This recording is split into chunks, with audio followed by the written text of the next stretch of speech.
নগাঁও হুজাই দবকা ৰোডত কি চলে নিশা নিশা হলেই দৌৰাত্ম বাঢ়ে ডাম্পাৰবোৰে ৰাতি ৰাতি কি কঢ়িয়ায় এনবি নিউজৰ কেমেৰাত আবদ্ধ ৰাজপথৰ নিশাৰ দৃশ্য এয়া নগাঁও হুজাই দবকাৰ ৰাজপথৰ নিশাৰ দৃশ্য এই ডাম্পাৰবোৰলৈ মন কৰক এইদৰে নিশা হলেই শ শ ডাম্পাৰে কঢ়িয়াই নিয়ে পাহাৰৰ শিল পাহাৰ ধ্বংস কৰি এছাম দুষ্ট চক্ৰই চলাই গৈছে প্ৰকৃতিৰ ধ্বংস নগাঁৱৰ দক্ষিণ অঞ্চলটোত প্ৰকৃতি ধ্বংসকাৰী বনদস্যুবোৰে গঢ়ি তুলিছে বহু অবৈধ শিল ভঙা কেঁচাৰ মেচিন নীৰৱ নগাঁও হুজাই আৰু দবকাৰ বন বিভাগটোৰ নাকৰ তলতেই বনদস্যুবোৰে চলাই আহিছে এই কাৰ্য বন বিভাগৰ একাংশ বিষয়া কৰ্মচাৰীক মেনেজ কৰি এই কাৰ্য চলাই আহিছে বনদস্যুৱে কাৰ্বি আংলং আৰু দবকাৰ পাহাৰত অবাধে চলাইছে ধ্বংস কাৰ্য আসলতে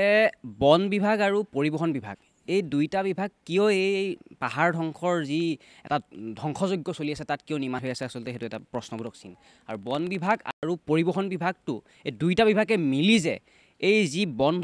ধ্বংসৰ দস্যুবিলাকৰ লগত মিলি যে এইবিলাক সিন্ডিকেটৰ অংকত মিলিত হৈ আছে আৰু লগতে এই গোটেই সমস্ত বিষয়টোৰ ওপৰত যে চৰকাৰী মহলৰ ৰাজনৈতিক মহলৰ যে হাত আছে সেইটো একদম নিশ্চিতভাৱে প্ৰমাণ হৈ গৈছে গতিকে হুজাইত হৈ থকা কাৰ্বি আংলঙত হৈ থকা যি পাহাৰ অবৈধ খনন কাৰ্য হৈ আছে তাৰ ওপৰত মন দিয়ক আৰু আপোনাৰ যি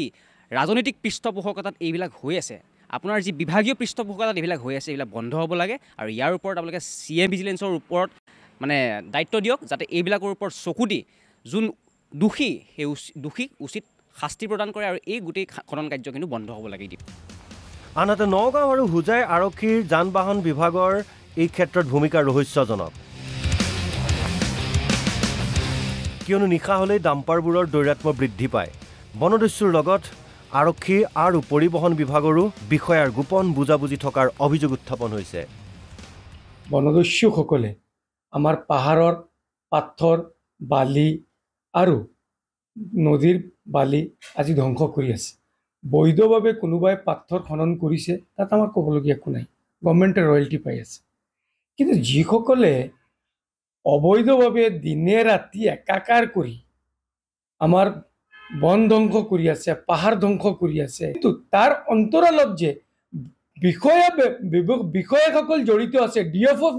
DFO জন ডাইৰেক্টলি জড়িত DFO আৰু ৰেঞ্জাৰ বিট অফিচাৰ বন বিভাগৰ কৰ্মচাৰীসকল ডাইৰেক্টলি জড়িত হোৱাৰ কাৰণে বনদস্যুসকলে গা কৰি উঠিছে এইদৰে এতিয়া নগাঁও হুজাই দবকা আদিত একাংশই অবাধে চলাইছে বন ধ্বংস অভিযোগ উঠিছে আৰত আছে কোনো প্ৰভাৱশালী ৰাজনৈতিক ব্যক্তি হুজাইৰ পৰা প্ৰশান্ত দত্তৰ সহযোগত ভিডিঅ' জাৰ্নেলিষ্ট পবিত্ৰৰ সৈতে নগাঁৱৰ পৰা বাহাৰুল ইছলামৰ ৰিপৰ্ট NB নিউজ